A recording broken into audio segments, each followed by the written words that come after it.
llegar a la jubilación. La mayoría de los gladiadores no vivían lo suficiente para retirarse. Tarde o temprano, ya fueran novatos sin experiencia o campeones curtidos por 1000 batallas, caían en la arena ensangrentada y eran arrastrados por la puerta de la diosa fúnebre. Aunque las probabilidades de morir en un combate concreto eran relativamente bajas, en el siglo I, tal vez 1 de cada 5, esas probabilidades se acumulaban, ya que algunos hombres luchaban más de 100 veces a lo largo de sus carreras. Dejar la arena. Pero algunos sobrevivían. A ciertos gladiadores se les permitía retirarse tras cumplir el tiempo estipulado en su condena o contrato, que solía ser de 3 o 5 años. Un luchador excepcionalmente habilidoso podía ser liberado en la arena por el patrocinador de los juegos, quien le otorgaba públicamente un rudis, la espada de madera que simbolizaba su libertad. En una ocasión, tras presenciar una lucha épica entre dos gladiadores perfectamente igualados, el emperador Tito liberó a ambos combatientes. Independientemente de si ganaban o perdían, los gladiadores recibían un pago por cada combate. También obtenían premios adicionales cuando vencían. Al emperador Claudio le gustaba arrojar monedas de oro a los que luchaban con valentía. Y tras recibir el rudis, algunos eran recompensados generosamente. Por ejemplo, un gladiador llamado Spiculus recibió una mansión y una finca de manos de Nerón. Sin embargo, pocos gladiadores podían mantenerse de por vida solo con sus ganancias. Muchos tenían familias. Claudio liberó a un gladiador tras recibir una petición de sus 4 hijos. Y algunos exgladiadores vivieron décadas tras su retiro. La lápida de un Paegnarius, luchador de combates simulados, llamado Secundus, registra que murió a los 99 años. Infamia. Las opciones laborales de los gladiadores retirados estaban limitadas por su bajo estatus social. Ya fueran libres de nacimiento, antiguos esclavos o prisioneros de guerra, los gladiadores eran considerados infames, es decir, deshonrados. Esto significaba que, al igual que los verdugos, los enterradores o los actores, no gozaban de todos los derechos de la ciudadanía romana, no podían ocupar cargos públicos, comparecer en tribunales o, en el caso de los antiguos esclavos, ni siquiera redactar su propio testamento. Luchadores de exhibición y árbitros. Algunos gladiadores seguían luchando tras su liberación, especialmente si eran lo bastante famosos como para ser invitados a combates de exhibición. Un rudiarius, gladiador liberado, recibía un lugar destacado en los carteles de los juegos y una generosa compensación. Tiberio llegó a pagar a algunas estrellas 100,000 sestercios por una sola aparición. Otra opción era convertirse en árbitro. Cada combate de gladiadores era supervisado por un árbitro principal, el summa rudis, y su asistente, el secunda rudis. Estos intervenían con gritos y varas de madera cuando un luchador rompía las reglas o quedaba incapacitado. La lápida de un gladiador llamado Diodoro lamenta que fue asesinado después de que un árbitro permitiera a su oponente derrotado levantarse. Algunos árbitros tuvieron carreras largas. Se encontró la lápida de un summa rudis que vivió hasta los 60 años en Cesarea Marítima. Entrenadores. Los gladiadores retirados también podían entrenar a nuevos luchadores. Cada gladiador era asignado a un armature, un conjunto específico de armas y armaduras según su tamaño, velocidad y destreza. Por ejemplo, un hombre pequeño y rápido podía aprender a usar el tridente y la red del retiarius, mientras que uno más grande pero menos ágil se entrenaba con la pesada armadura y el casco con rendijas del secutor. Los veteranos de la arena eran los mejores entrenadores, por lo que un luchador experimentado era un valioso añadido a cualquier escuela de gladiadores. Otros gladiadores, sin embargo, tomaron caminos muy distintos. Guardaespaldas. Fuera de la arena, muchos gladiadores se convirtieron en guardaespaldas. Durante los turbulentos últimos años de la República, los políticos rivales Clodio y Milón reclutaron auténticas cuadrillas de gladiadores. Un grupo de gladiadores acompañaba a Nerón y sus amigos cuando salían de juerga por tabernas y burdeles. Las damas aristocráticas a veces contrataban a exgladiadores para protegerlas en sus viajes. Y en la antigüedad tardía, los terratenientes ricos formaban lo que eran prácticamente ejércitos privados, liderados por gladiadores, para patrullar sus propiedades. Legionarios. Debido a su bajo estatus, los gladiadores normalmente no podían servir en las legiones. Sin embargo, durante las guerras civiles de la República tardía, un cónsul formó brevemente una unidad de caballería con los gladiadores de Julio César. Durante el caótico año de los 4 emperadores, Otón alistó a 2,000 gladiadores como legionarios. Un siglo después, Marco Aurelio creó una unidad de gladiadores llamada, con cierto optimismo, los obsequentes, los obedientes. Aunque los gladiadores eran considerados soldados poco fiables, Calígula nombró a gladiadores tracios como capitanes de su guardia personal. Granjeros y sacerdotes. No todos los gladiadores seguían vidas marcadas por la violencia. Algunos se convirtieron en granjeros. El poeta romano Horacio, al retirarse a su finca, se comparó con un gladiador que había colgado sus armas y se había mudado al campo. Otros podrían haberse convertido en sacerdotes de negro manto de la diosa guerrera Bellona o haber luchado en el bosque sagrado de Aricia por la corona del rey sacerdote de Nemi. Carreras políticas. Los gladiadores tenían prohibido ocupar cargos electos. Sin embargo, en las provincias orientales, donde los atletas eran muy valorados, algunos gladiadores lograron cierto prestigio. Uno, que más tarde fue árbitro, se convirtió en ciudadano honorario de nada menos que 7 ciudades.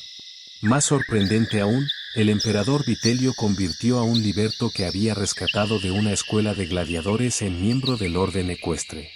Según la poco fiable historia augusta, Marco Aurelio reprendió una vez a un gladiador por intentar convertirse en funcionario romano, y éste le respondió que muchos otros gladiadores ya ocupaban cargos en el gobierno. Aunque esto probablemente sea una sátira, no hay razón para dudar de lo que afirmó Juvenal. Los hijos de los gladiadores podían ocupar asientos en las gradas ecuestres de los teatros de Roma, ya que las restricciones sociales y legales que afectaban a los gladiadores no se aplicaban a sus descendientes. La sugerencia de la historia augusta de que el emperador Macrino fue un gladiador es menos creíble. Amigos de damas ricas. Los gladiadores que no tenían ambiciones políticas podían aprovechar su atractivo. Se rumoreaba que las esposas de senadores romanos tomaban a gladiadores como amantes. La emperatriz Mesalina, según se dice, tuvo un romance con un gladiador llamado Sabino, y se susurraba que el verdadero padre de Cómodo, hijo de Marco Aurelio, era un gladiador. Según otra versión, la emperatriz Faustina confesó su atracción a Marco, quien, tras consultar con astrólogos, ordenó matar al gladiador para que Faustina pudiera bañarse en su sangre. Aunque no hay pruebas de que esto ocurriera, es probable que algunos gladiadores establecieran relaciones con damas romanas. Antihéroes esquivos. Durante más de medio milenio, los gladiadores estuvieron en el centro de la sociedad romana.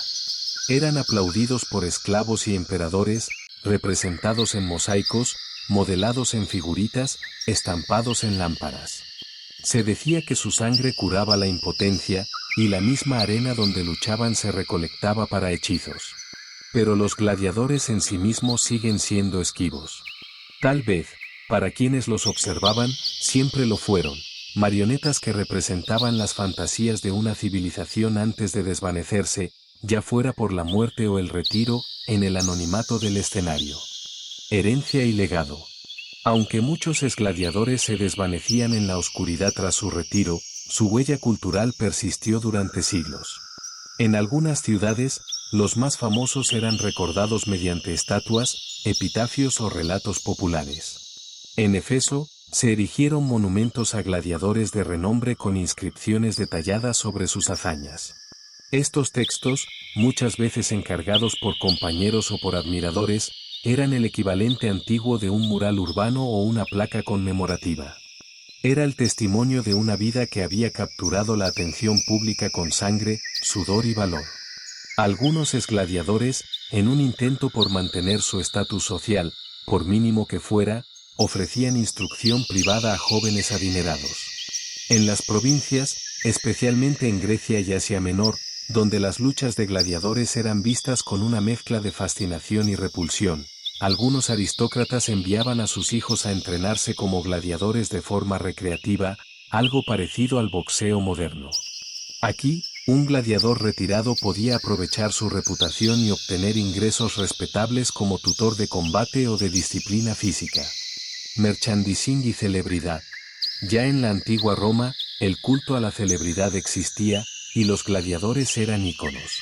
Sus nombres aparecían en grafitis, se vendían lámparas de aceite con su imagen, y los niños jugaban con figurillas de gladiadores del mismo modo que hoy se venden muñecos de acción. Algunos eran tan famosos que inspiraban modas, peinados imitados, frases repetidas, estandartes con sus insignias. Incluso hay registros de jóvenes que pedían a sus padres que les compraran la copa de Crixus o el peine de Verus, productos básicos de la economía popular romana. Un gladiador retirado podía participar en esta industria como figura promocional, prestando su nombre o imagen a objetos cotidianos. Este fenómeno de celebridad no se limitaba a Roma. En Pompeya, por ejemplo, hay más de 150 grafitis sobre gladiadores en una sola calle, muchos con nombres, victorias y hasta declaraciones amorosas de admiradoras. Un exgladiador con astucia podía capitalizar esa fama, vendiendo su historia como un bien valioso. Algunos incluso se convirtieron en narradores orales, relatando sus batallas en tabernas o foros locales. Gladiadores como símbolo político. En tiempos de crisis, los gladiadores también adquirieron un papel simbólico.